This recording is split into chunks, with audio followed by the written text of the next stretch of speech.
Hello and welcome to another episode of DGR Game Chat. As always, I am Dave. And I'm Dan. And today we're covering an issue that is somewhat controversial, not really too much, but we're going to be talking about reproduction games. These are some of the reproductions that we own up here. We do have more than that. So this episode, we're just going to each cover 3, and then we're probably going to do another episode down the road, but we're just going to talk about 3 random ones today, and then, go from there. So, Dan, any... Well, thoughts on reproductions. Yeah. I think, reproductions give you the ability to play things that weren't necessarily available here in the United States. Some are fan-based ones. Some are extensions of games and different things like that you weren't able to get here. And we'll go into a little more as we move forward, but I think reproductions are a great thing, actually. I do, too. It's nice that you can play these games on the actual systems that they were designed for. You don't have to sit in front of a computer with a ROM. That's the beauty of reproductions. As a collector, as a gamer, I want to play it on the system. I don't want to play it on a computer. I want to have the physical copy in my hand, and that's what reproductions enable you to do. So right, with the actual controller, the same, absolutely whole deal. So Dan, you just want to go over one of your Sure, one of them, and one that I was really excited about was Earthbound Zero, which was actually the original Earthbound before Earthbound came to the United States, the Super Nintendo version. A little more grinding than the second one, but great game. Looked forward to playing it.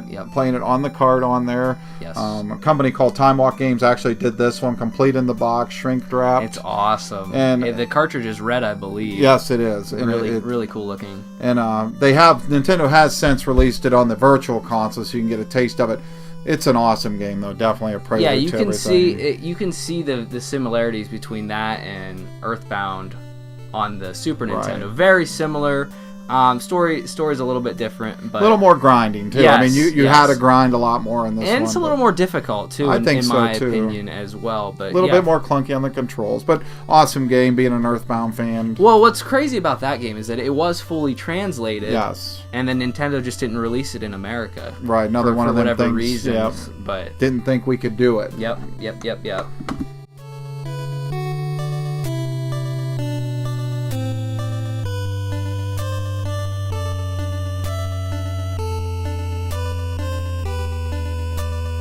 So a game that I've been really excited to cover, it's one that I actually talked about in the Game Room tour, and I said keep this on the back burner, and it's called Marvelous, Another Treasure Island for the Super Nintendo. Now this game was actually directed by, forgive me if I pronounce his name wrong, Eiji Amanuma. Basically, he's the director of Zelda now. He directed Ocarina of Time and the newer Zeldas. This was the first game he was ever in charge of, and it runs on the Link to the Past engine, so they look very similar. That'll be awesome. And I think I love the look of Link to the Past, and this game is awesome. You play as 3 summer campers, Dion, Max, and I can't remember the other one's name. But you play as a short kid who's fast. There's a chubby kid that's strong. There's a skinny kid that can jump, and he's smart. They all have different abilities, and they can all use different items. But the point of the game is your camp counselor gets kidnapped by a pirate, and it's your job to travel around to save her. So you start out in this jungle, then you go to a place where it's a ghost town, you travel back in time, you go to a place where they shrink you in size. It's just an awesome game. Can you play it multiplayer? It is not multiplayer. That's the only thing. And the controls are kind of clunky. It's an adventure game, but it's got point and click aspects to it. It's got puzzle aspects to it. Nice. But yeah, and like I said, the goal is to rescue your camp counselor. It's a must-have Super Nintendo game. Now that I've played it, I feel that it's a must-own. Especially if you like The Legend of Zelda, any of those type of games, you have to have this game. I've never played it, so you can feel the game engine big time. Absolutely. Fantastic game.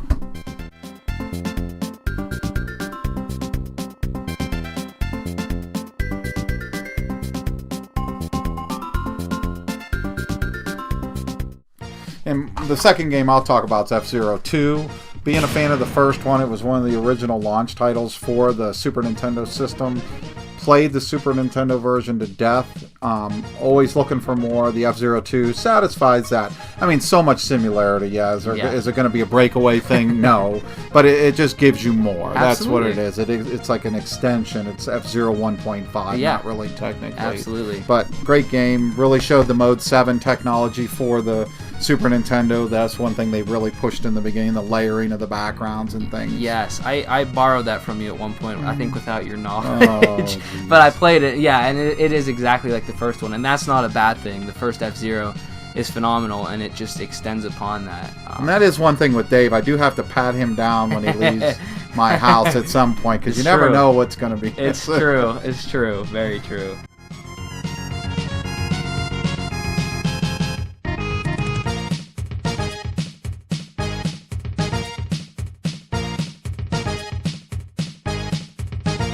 My second game is another game I've been really looking forward to talking about, and that game is Mr. Gimmick, made by Sunsoft. This was released in Japan and parts of Scandinavia.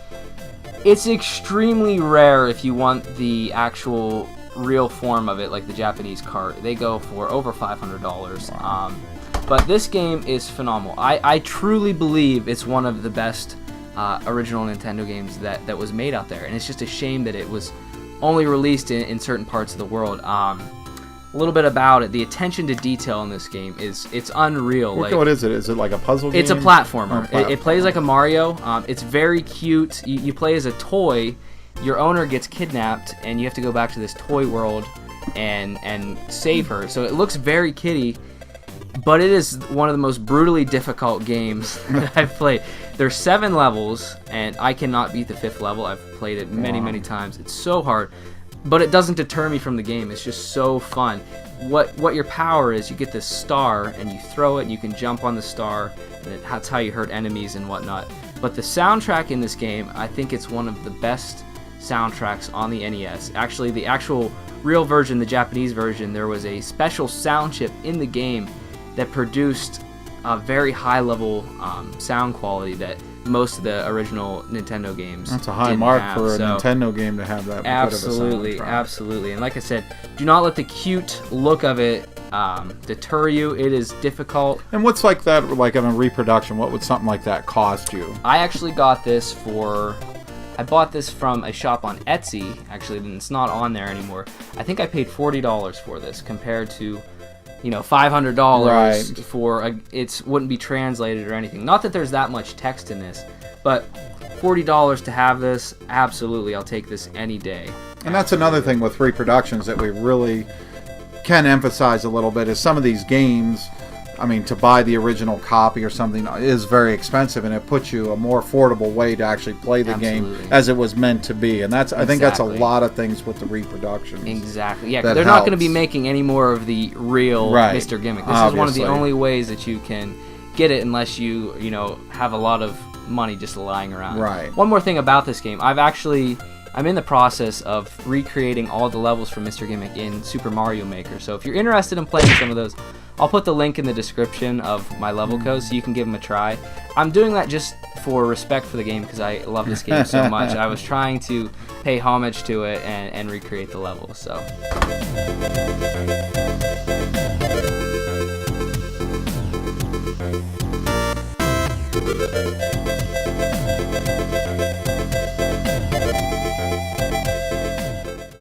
Dan, and the last one we're going to talk about is one of my favorite games. If you've watched previous episodes on the Super Nintendo, is Secret of Mana 2.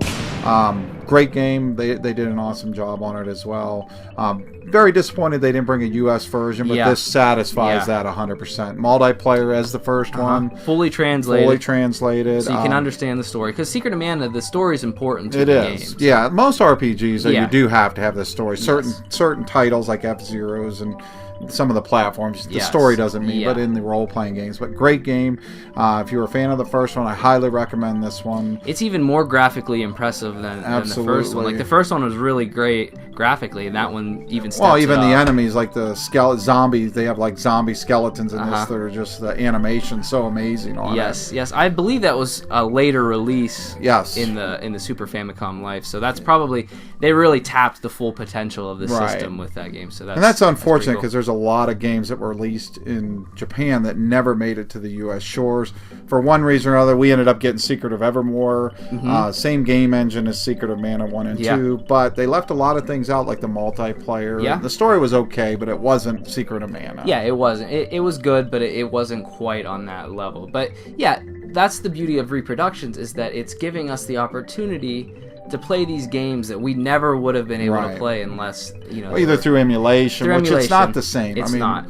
You know, I'd rather play it on the actual Some people controller. don't mind it, but for true collectors and true fans of having the original forms, we want the cartridge or the disc or whatever.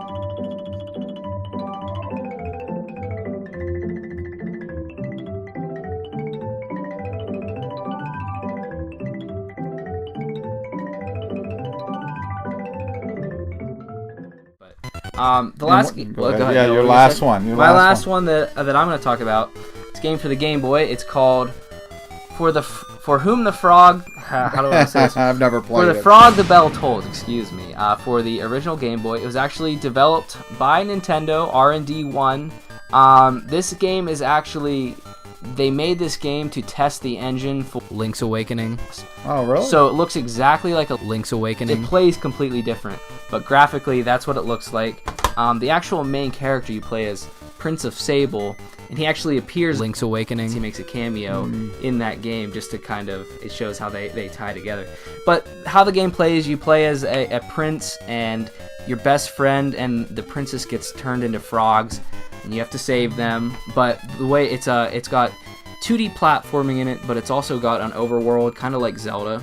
The weirdest thing about this game is that there's no actual combat. What it is, you run into an enemy and it simulates the fight. You don't do any of the actual fighting.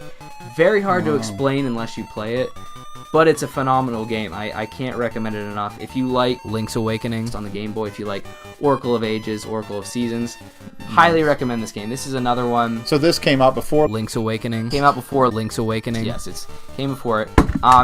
You know, it's not very expensive in Japanese. Like, a Japanese cart isn't too much because it was a pretty common game. But you can't understand a word that they're saying. So that's where this reproduction comes into place. Fully translated. I think I paid $30 for it, and worth every single penny.